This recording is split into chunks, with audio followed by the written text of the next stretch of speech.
I was placed in a public school, which in India means it's a low income setting. So you have students who come from homes where there are single parents who are alcoholics, really, really difficult circumstances. And they leave all that behind and come to the classroom, except that they're not able to leave it fully behind. As a teacher, you do play a mediating role of helping them manage their emotions before they're able to access whatever you're trying to teach them.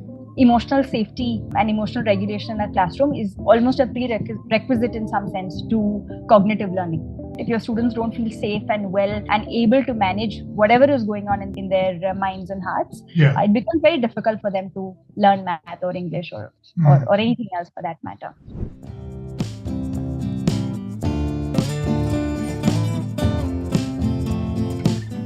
So it's my great pleasure to welcome you, Anju Joy, to this Flourishing Minds podcast. Thank you so much for joining us today.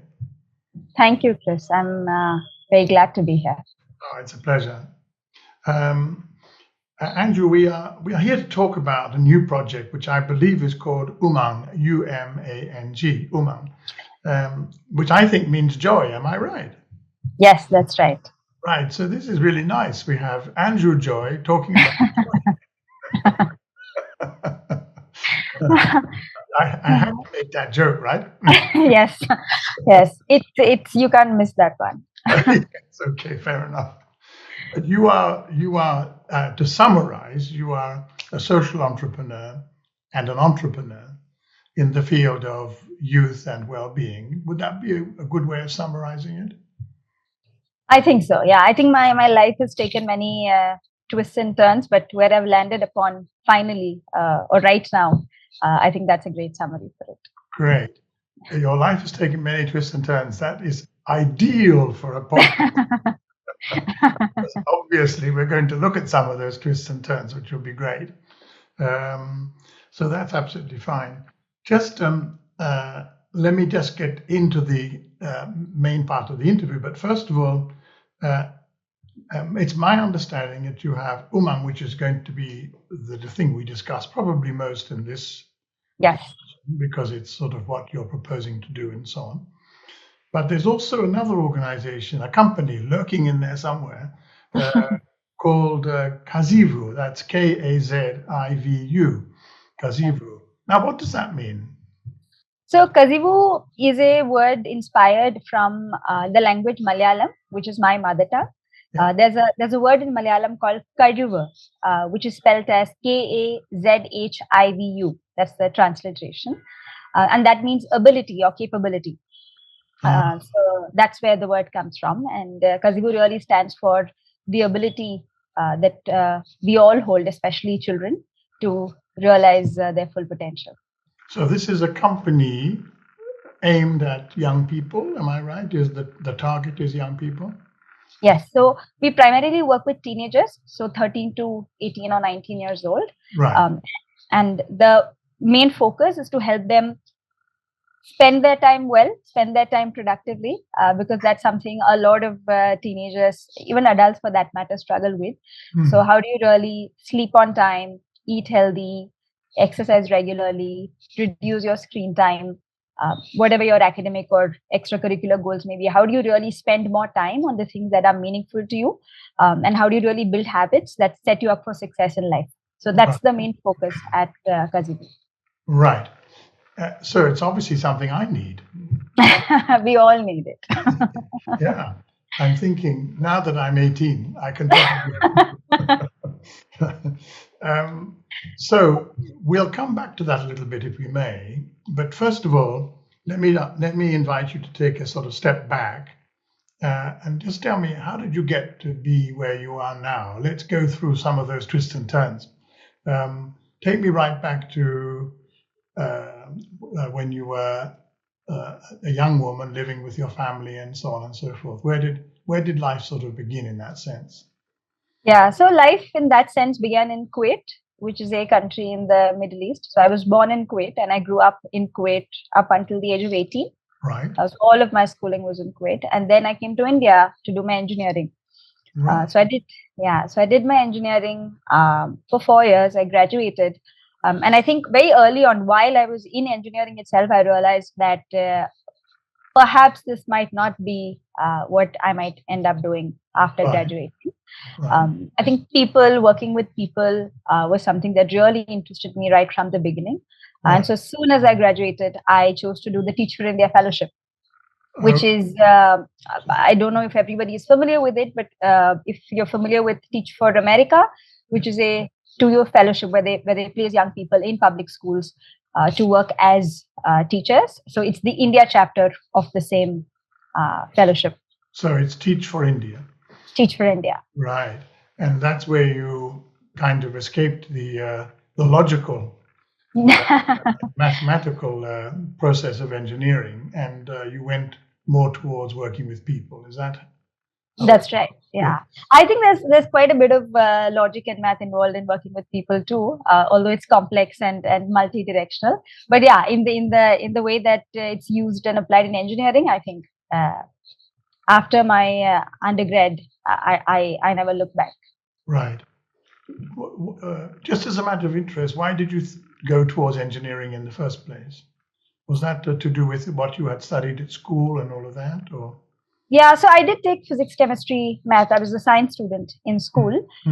And the obvious routes for a science student was to either do engineering or do medicine, at least where I came from and what my peers were doing. Those were your only two options if you were a science student.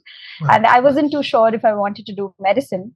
So then by elimination, engineering was the other choice. And I just sort of walked into it, didn't really think about it so much, didn't really it's one of those things where you just walk into it and then realize, oh, maybe this was not it.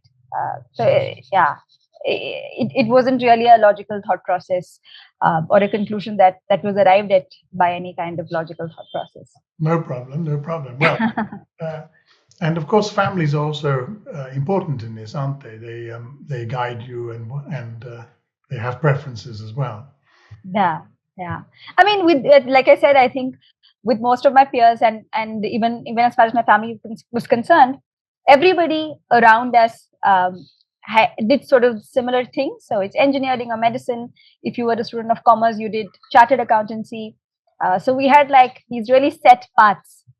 So I don't think any of us really knew other options or how to navigate a career path that perhaps doesn't fit into conventional routes. Right. Let me drag you back to Teach for India.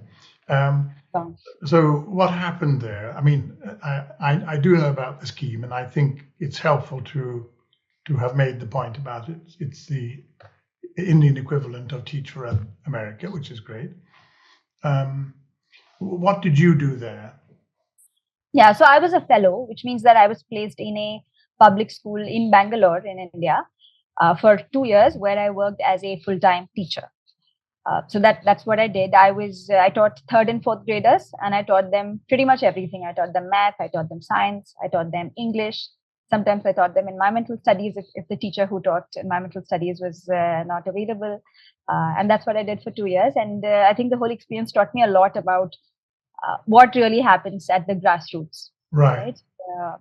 It was an enriching experience. Right.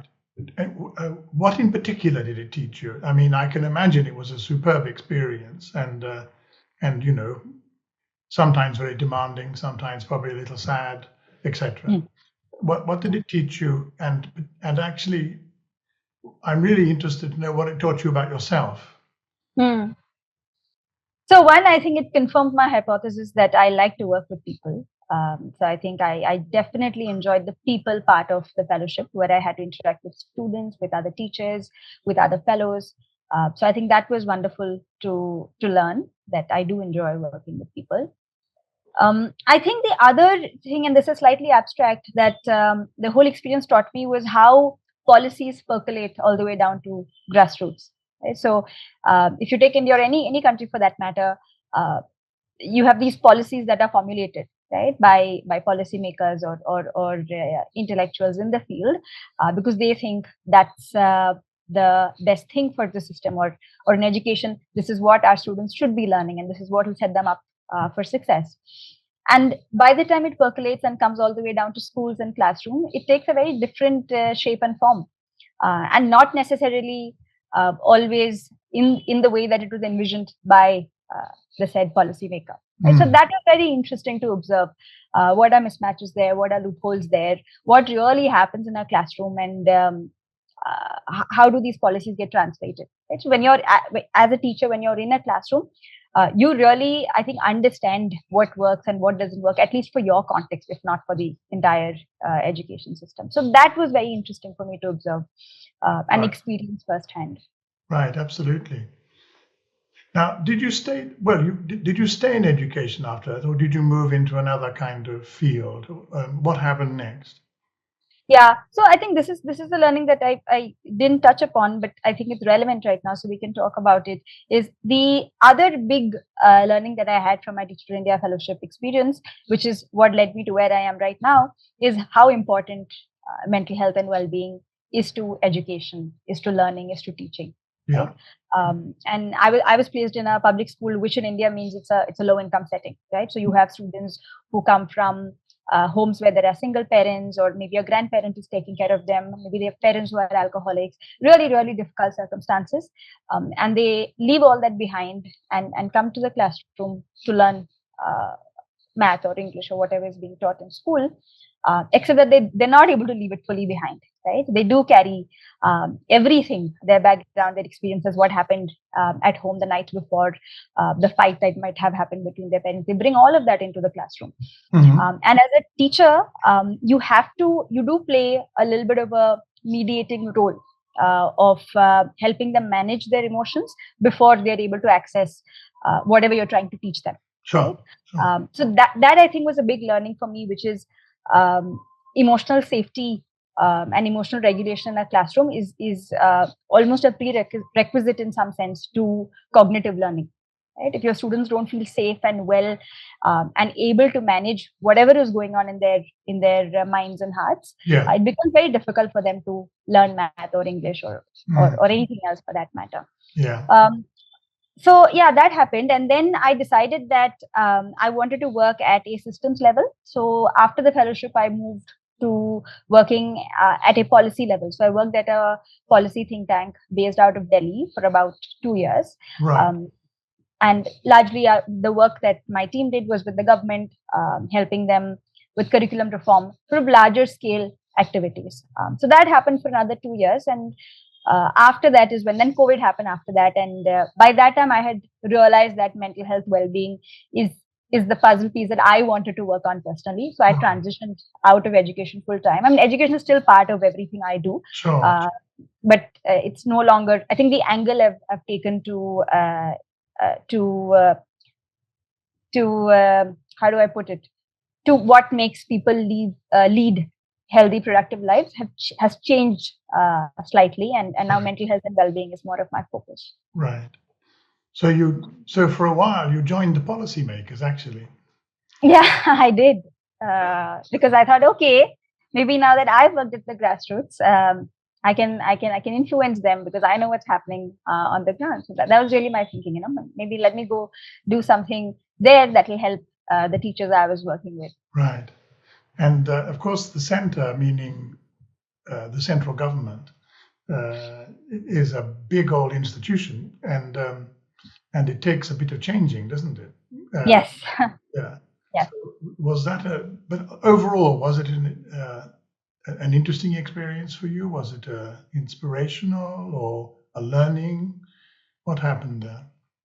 Yeah, I think most of all, it just taught me how systems work, right? And I think working with the government is a very different, it requires a very different kind of energy, very different kind of resilience almost, right? Because you have to work with different levels of the bureaucracy, try and influence politicians, try and influence many different stakeholders in the system, right? And you got to be really patient with it. So I think that was a big learning. How do these things work? How long do things take to change? And what is the role that you can play to do your little part in sort of getting this machinery moving? Right. Let's turn our attention then to UMANG, because I know that this is something that you have been thinking about for quite a while. Yes, since a long time. And in fact, you've been thinking about this eventually with Dr. Lata Das, who is a person we should probably introduce in name at least at this point. Yes, absolutely. Yeah. So tell us about how you got to the Tata Institute for Social Sciences, and Dr. Lata and UMANG itself. Give us a description of what this program is that you're about to entertain and start working on. Yeah, sure. So how I arrived at TIS, which is the Tata Institute of Social Sciences, is really first as a student. So when I made the move to mental health and well-being, I decided to get trained, and I did undergo training and certifications of different kinds. And one of the long-term training program that I did was at TIS. It was a counseling program. It was an 18-month counseling program that I did at TIS. And Dr. Lata Das was my teacher. And she still is working as an assistant professor at TIS. She's wonderful, and I'm so glad to be doing this with her. The program that both of us are hoping to launch soon is really aimed at everything we spoke about earlier. The main aim of the program is to increase emotional safety in classrooms. Okay? So emotional safety, right? Emotional safety in classrooms. Yeah. How do we really equip teachers with the skills to be able to manage their own well-being and also manage their student well-being, and how do we, as a result, make classrooms safe spaces for teaching and learning? So that's the overall aim of the program. Right. So is the program underway, or is this a program that you are proposing to start? Yeah. So we are hoping to start by June, July. So in the next 2 months, we are hoping to actually initiate work on it. So yeah, we'll have applications rolling out soon, and hopefully teachers who are interested in this area as much as we are will apply, and we'll get to training them. And so let's take it. Well, of course, first of all, good luck. Thank you. We all wish you good luck. But second, just take us a little bit more slowly, step by step, as to what it is that you're proposing, and in a sense, what the hypothesis is, but also how practically it will work. That's the step by step part. Sure. So maybe we can start with an example of what really happens in most classrooms right now in India. Right. And the context is mostly that I am talking about is a government school, public school setting, low-income students, and that naturally means that they come from difficult backgrounds. Right. So right now, what happens is you have students walk into a classroom, you have teacher walk into a classroom, and then the teacher launches into the syllabus or portion for the day. Right. Whether it is your subtraction with borrowing or whatever is on the curriculum for that day. And more most days, this is a common scene. You'll have a child throw a tantrum, get really angry because somebody called them some name, or there must be a child who tried to act funny in class. Other kids will be laughing, and if any of these scenes erupt in a classroom, a teacher really doesn't know how to handle it. Right. So and it's not their fault at all. When I was a young teacher in a classroom, I didn't know how to handle it when suddenly one of my students would get up and like start punching another student, or I'd say something and the entire class will start laughing. You don't know what to do, and you are going through a lot emotionally yourself in that moment. You feel a little incapable as a teacher. You don't really know how to deal with the situation that has happened. The student who's throwing a tantrum is still throwing a tantrum. And so sometimes teachers resort to shouting or getting really upset at the classroom or punishing the child and all kinds of things, because that's how they have been taught to handle this. Right. And when you deal with a situation like that, what happens is, as a teacher, you're not still feeling great at the end of it, right? When you launch into a shouting, screaming fit, and you're really upset at the classroom, you don't feel good at the end of it. The students don't feel good at the end of it. So all of these emotions are still hovering around the classroom, and it's very difficult for anybody to learn or teach anything. Right. So that's the context. That's a good example. Yeah. So that's the context, and what we are hoping to do and we're hoping to start this in a small way, but really the vision is that we are able to really make this a case study for what could be done, right?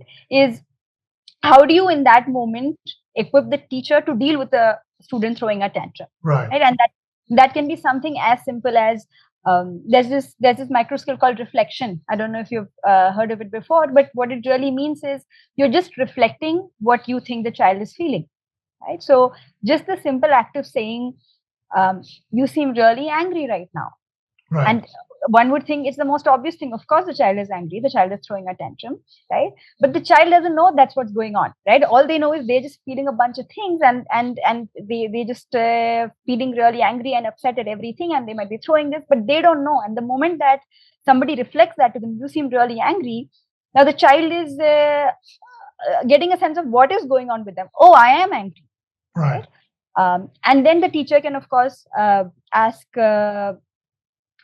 What is making you angry, right? And that gives an opportunity for the child to express or think about what is making them angry, right? And this is, of course, the ideal example. I mean, typically in an Indian classroom, you have 60 students, and the teacher will not have time to sit with each child one-on-one and have this kind of conversation. Yes. But teachers also know how to. Yeah. I was going to say that is, I mean, it's 60, isn't it? 60 kids in a class. Yeah. It's quite common, isn't it? Yeah. So, yeah, it's very common. So how are you going to, and you yourself, to be fair, have brought up the problem, which is there are going to be an awful lot of kids and one teacher, and obviously using the technique of reflection or by which I imagine you mean reflection as in a mirror. I can see that by itself that technique would work, but I'm sure that the whole of your program is not about the one technique. So come out a little bit and give me now a sense of what the whole program is going to do in terms of equipping the teacher. Yeah. So let's maybe think of it as components, right? So one big component of this entire program is going to be self-development of the teacher itself, right? And that's so important because you have to be really aware of what your triggers are, what makes you feel well, what are your tools, well-being tools, right? What makes you happy and joyful in a classroom or outside. And most of the time, teachers might not know this, right? What makes them happy, because who asks them anyway, right? So that's a big component of this program, which is helping a teacher bring into their conscious awareness what are the tools they need to manage their own well-being in the classroom, right? And that could mean probably they realize that when a student says certain things that triggers them because of something they've been carrying, right, from their childhood, or probably when they were a student, they were treated a certain way, right? So they have a reaction to it. So really understanding some of those finer nuances about yourself is going to be a big part of it, right? And then, of course, there will be a part of student well-being. So, which again, and that probably reflection will come, right? So that will include what are tools you could use in a classroom, and you have to figure out, as a teacher, you have to figure out how you want to adapt, right? Because these plug-and-play tools almost never work. Because, like I said, one teacher could be having 60 classrooms, and you've trained them to pull out the kid, go out of the classroom, sit with them, and the rest of your kids are completely going, they're going completely berserk in the classroom. But a teacher will know, okay, if I have 60 students and if reflection is a tool that I can use, how can I best adapt it, right? Maybe I can just make it a teaching moment for the entire classroom. So that way I involve everybody, and so everybody is paying attention, right? And only you will know that as a teacher.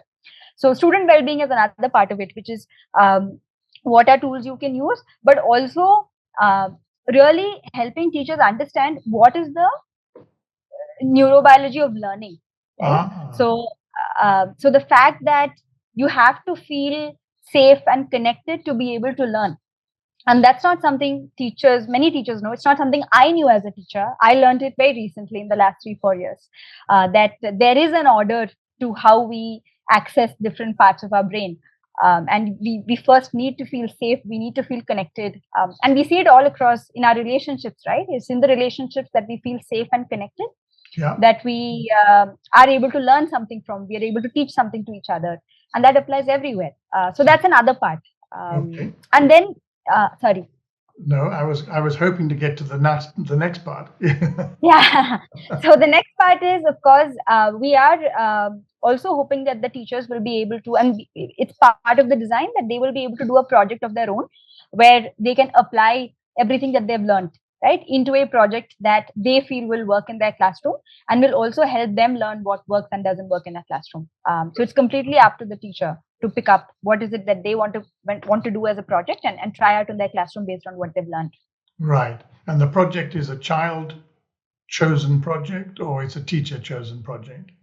So it's a teacher chosen. It's the way that we have envisioned it right now is going to be a teacher chosen project, but Right. it could always be co-created with the students. Right. And is it for every child? Is it a singular project with each child? So 1 times 1, 1 times 1, or is it groups of children? Or Yeah, so I think those are details that will depend on the classroom, what the teacher might want to try out. So I can give you an example of another project that I did, which was similar as a small pilot a few years ago. And there you had teachers try out very different things. So there was one teacher who tried to do a morning circle in her classroom with all her students, where she would do these feeling check-ins and make sure students are able to develop an emotional vocabulary. right. And then I had another teacher who picked a few students who she identified as really struggling with how they are feeling, their learning. And she wanted to try a bunch of strategies just with them. So she designed a project with them and also figured a way to involve other peers of theirs in the project. So each student would have a buddy. And I feel those are things that only you will know in your context. So I think all of those details will emerge once the teachers begin to design and think of what is it that they'd like to do in a classroom. Right. So if we were going to take a kind of helicopter view of all of this, coming right up and looking down at the whole project as you anticipated and as you planned it, what are we looking for in terms of mental health, well-being, etc.? So, I mean, I'll also say that this is the first time we are going to try something with like 200. We're hoping to do this with 200 teachers in India, right? 200 teachers. 200 teachers in India. And it's going to be the first time we are attempting something like this with 200 teachers. So it's going to be a learning process for us as much as it is going to be for them. Yeah. But the larger goal is to try and see if we were to integrate mental health education as part of the larger education system, yeah, what can that look like? Right. I see. So it's very much aimed at influencing the system as a whole, as yes, much as it is aimed at benefiting particular teachers or particular. Yes. Yeah.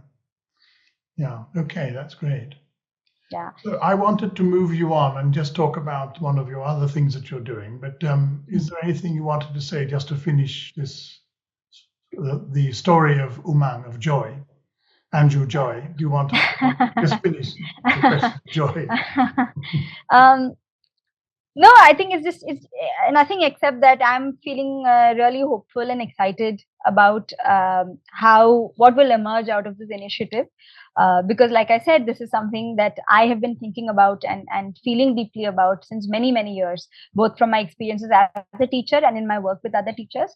And I do feel that if we manage to achieve, even to a small extent, some way of making sure teachers and students feel well and safe in classrooms, one, I think it's a great end to pursue in itself, but also I think I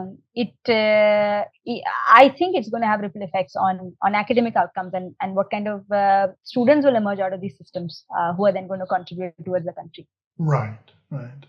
Well, look, wish you every luck with it, and of course, Dr. Das as well. Wish you every luck with it, and hope that it goes well. Thank you. It's fantastic that you've a pleasure. It's fantastic that you've got it in association with TIS in this way, because of course it's a fantastically well-known institution based in Mumbai, of course. Yeah, absolutely. But just tell us. So let me move you on a bit, and we've got a few minutes left in the podcast. So let's just move you on and just tell me a little bit about two other things that you're involved in. First of all, Kazivu.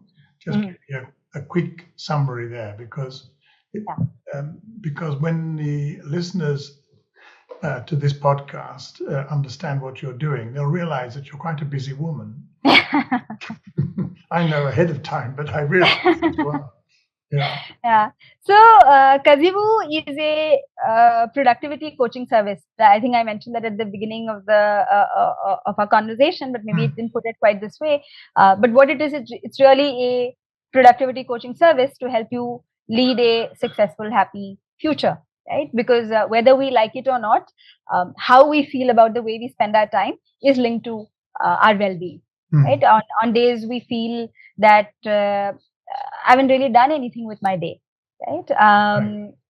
So You don't feel good. Yeah. No, it's a terrible feeling. Yeah. No. Yeah. Yes. Yeah. And that doesn't mean there's no role for rest. Of course, there's a role for rest, and it's important to take out time to replenish yourself. But that's different from scrolling on your phone mindlessly for hours together. That's not rest. You know, sleeping on time is rest. Eating healthy is rest and replenishing to your body. So while acknowledging the importance of rest, we inherently, I think, have this need to spend our time well, to do work on things that are meaningful to us. But somehow, I think in this digital age with all this noise, I mean, all of these issues, even procrastination existed much before the internet, right? It's not a new phenomenon that has come, but it's become increasingly difficult now to cut through the noise and focus on what you want to. And kids struggle with this a lot. So Kazivu is really aimed at helping teenagers use their time well and helping them build habits in a sustainable fashion that they can carry on. Right. And you're the principal coach in this context? Yes, I'm the founder, and I'm the one who coaches teenagers right now. Right. So that's great, because you are having a face-to-face experience with young people, presumably over internet, Zoom, Google, whatever it may be, and so you're still, as it were, learning your craft as you design programs under UMANG, or as you do this work with Kazivu. That's great. Now, I was reading the other day something called Unpopular Psychology. Yes. And I was shocked to find that you are the editor and author of it. Yes. I have a lot of interest, and I try and pursue a lot of them at the same time. Yes. I think for us, the Flourishing Mind podcast, our job is to try and capture all of these in a way which makes any kind of sense whatsoever. But tell me a little bit about Unpopular Psychology, because I thought it was, I thought the articles that you were writing there were fascinating, actually. You might need to tell us a couple of examples of the articles to make it clear why you are doing it. Sure. So Unpopular Psychology is a blog that I started about a year ago, and it's hosted on Substack. And the big inspiration or motivation for me to start the blog was there's just a lot of popular opinion, for lack of other words, about how things should be and how we should live our lives, what makes us feel well, and you hear all sorts of these tropey things, right? Why don't you sit down and process how you're feeling right now, right? Or it's okay to just take a break and spend some time on Netflix, right? It's okay to just watch Netflix and go to sleep if that's what you want to do, and not to take away from anybody's personal will or what they would like to do. But I think personally, I wanted to bring back objectivity to the narratives that I was hearing all around me, because there's always many sides, right? Not just there are always many sides to any point of view. And I couldn't find that, at least at the point of time I launched the blog, around me, right? I would hear all these like narratives about, especially after COVID, when mental health and well-being came to the forefront of our general conversations and everyday conversations. So I decided maybe I'll try and bring in the perspectives that I hold, which I perhaps don't share generally for fear of not wanting to counter popular narratives, right? So that's where it started. Right. So it's a kind of magazine of counterintuitivity. Yes. If that's a word, but I can see.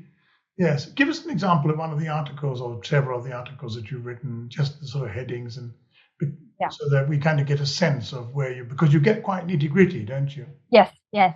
So one of the most popular articles on popular psychology so far has been The 8 Dangers of Empathy. It's an article that I wrote, I think, quite a while back. The 8 dangers of empathy. Empathy. Right. Empathy. Got Yeah. it. Got it. Of course, And it's a very you, popular subject in psychology. yes, Yes. yes. And usually you hear empathy, at least in the recent context, in an extremely positive light, right? And it is a really useful feeling. I mean, empathy is how you understand how the other person is feeling, and that's how you're able to connect with them. Yes.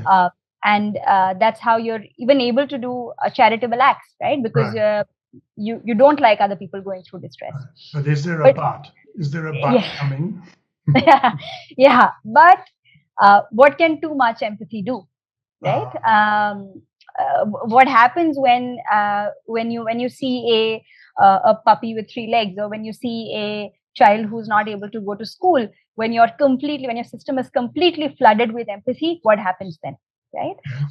If you're flooded with empathy, and you're not able to regulate the empathy that you feel for another person, it can inhibit you.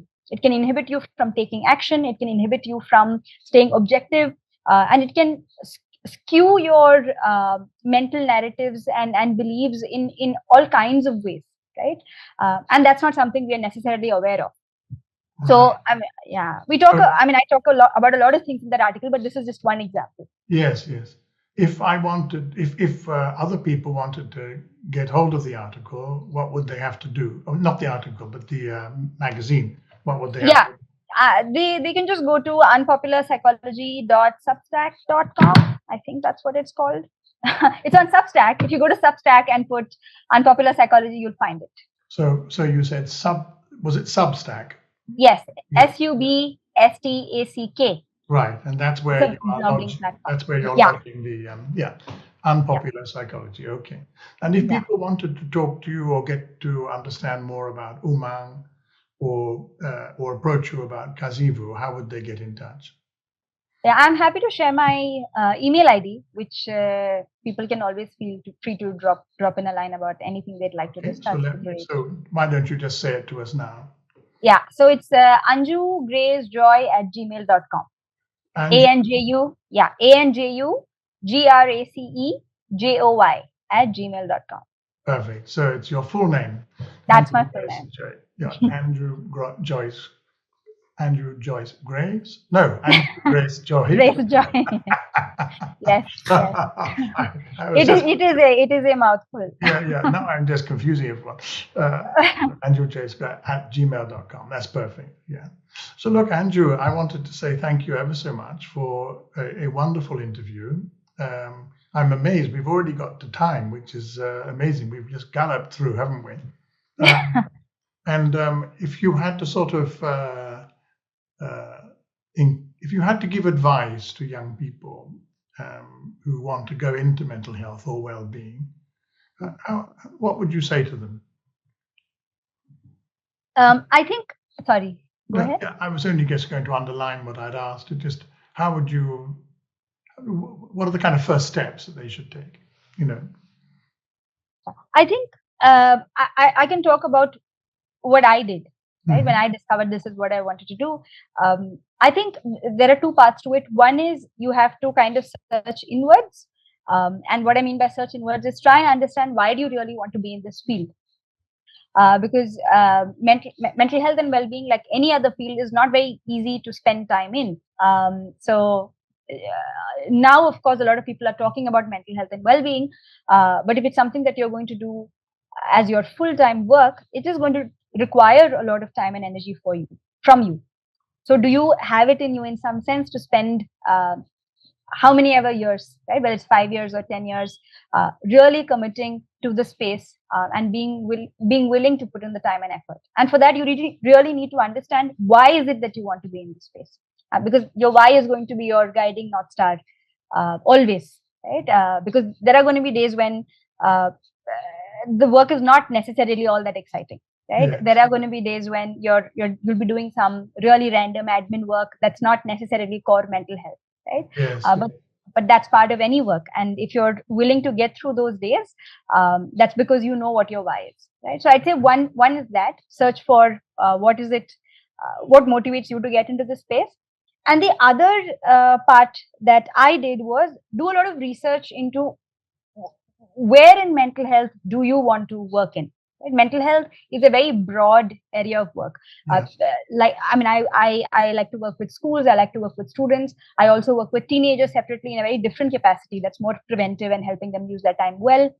You could go into clinical psychology where you work with that's more of curative work, right? So that's life above zero, life below zero. That's a little bit like people who are in deep distress.